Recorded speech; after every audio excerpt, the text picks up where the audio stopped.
Hello अस्सलाम वालेकुम।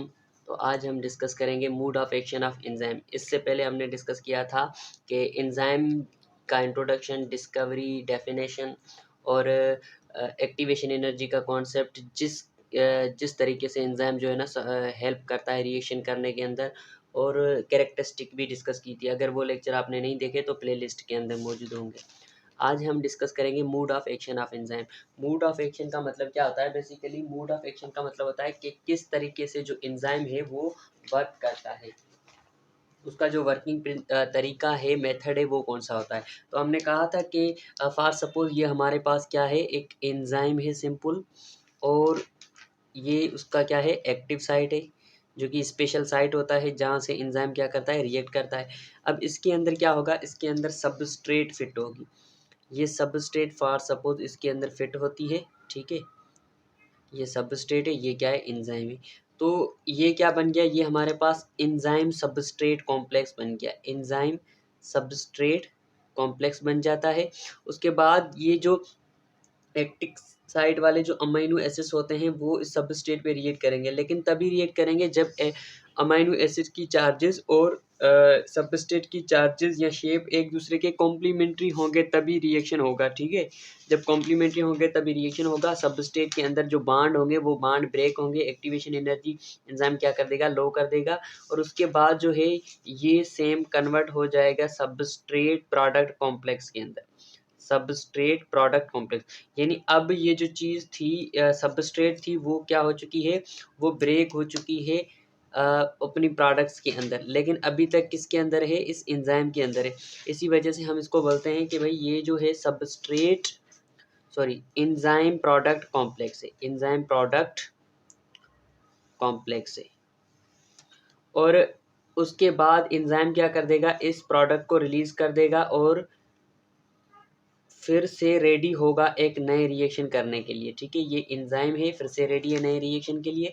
Plus के अंदर क्या पैदा पैदा किया है इन्होंने पैदा किया है प्रोडक्ट्स को, ठीक है। तो इस तरीके के इसका इसका जो है ना वर्किंग प्रिंसिपल होता है।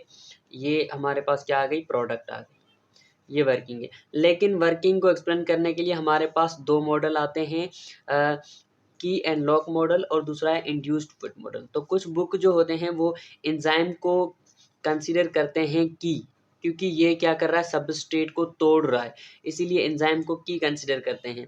और इनकी साइज़ की वजह से कुछ कुछ बुक जो हैं वो इनको लॉक का नाम भी देते हैं। हालाँकि अगर हम एक्टिविटी के हिसाब से देखें तो ये ओपन करता है सबस्ट्रेट को, इसी वजह से हम इसको की बोल सकते हैं, ठीक है।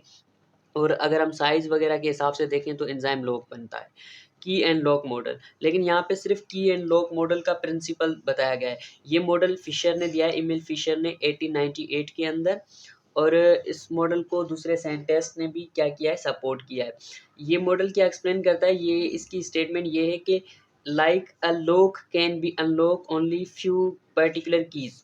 जिस तरीके से एक लॉक पर्टिकुलर की, कुछ ही कीज़ की मदद से क्या हो सकता है, अनलॉक हो सकता है। इसी तरीके से एंजाइम्स जो होते हैं वो भी क्या करते हैं, एक्ट्स करते हैं विथ स्पेसिफिक सबस्ट्रेट। सारी की सारी सबस्ट्रेट से वर्क नहीं करेंगे, रिएक्ट नहीं करेंगे, उनके ऊपर कैटालिटिक एक्टिविटी नहीं करेंगे। सिर्फ कुछ चंद सबस्ट्रेट हैं उनके ऊपर एंजाइम क्या करेंगे, रिएक्ट करेंगे। जैसे की एंड लॉक का जो रिलेशनशिप है, वही रिलेशनशिप एंजाइम और सबस्ट्रेट का होता है। ऐसे नहीं है कि हर जो है की से लॉक ओपन हो जाए, ऐसे नहीं होता। कुछ फ्यू स्पेसिफिक की से ही लॉक ओपन होता है। इसीलिए इसी तरीके से जो एंजाइम होता है वो सिर्फ स्पेसिफिक सबस्ट्रेट पे ही रिएक्ट करता है, हर किसी सबस्ट्रेट पे रिएक्ट नहीं करता।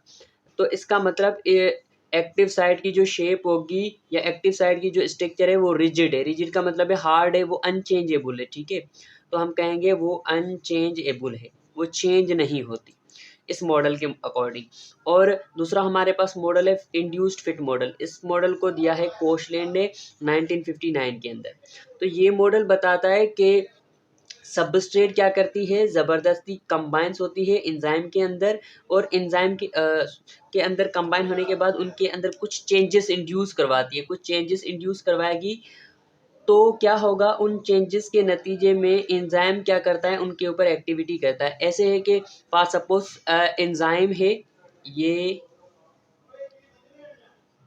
एंजाइम है, ठीक है, इसके अंदर ये सबस्ट्रेट क्या होती है, फिट होती है। अब देखें सबस्ट्रेट की जो शेप है वो पर्टिकुलरली एंजाइम जैसी नहीं है, लेकिन थोड़ी बहुत मिलती-जुलती है, ठीक है। तो ये एंजाइम के अंदर क्या होती है, सबस्ट्रेट फिट होती है, अंदर दाखिल होती है और एंजाइम के अंदर कुछ चेंजेस इंड्यूस करवाती है, ठीक है। इस तरीके से ये सबस्ट्रेट फिट हो गई है, ये चेंजेस क्या करवाएगी, इंड्यूस करवाएगी एंजाइम की।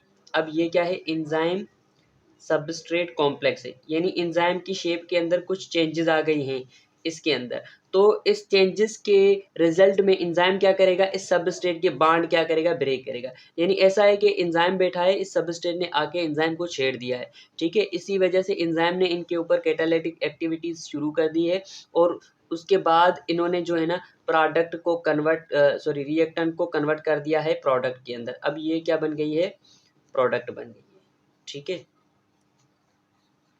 ये प्रोडक्ट बन गई।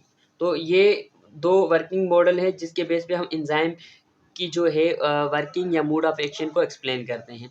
तो इसका मतलब इस थ्योरी के अकॉर्डिंग जो एक्टिव साइट होता है वो फ्लेक्सिबल होता है, यानी चेंजेबल होता है। यहाँ पे कुछ और था, यहाँ पे कुछ और बन गया और प्रोडक्ट को निकालने के बाद फिर से इसका सेम शेप बन जाएगा। इसका मतलब एक्टिव साइट जो है फ्लेक्सिबल है, इलास्टिक है, वो चेंजेबल है, ठीक है। लेकिन पहले हमने जो थ्योरी पढ़ी थी उसके अंदर वो चेंजेबल नहीं था।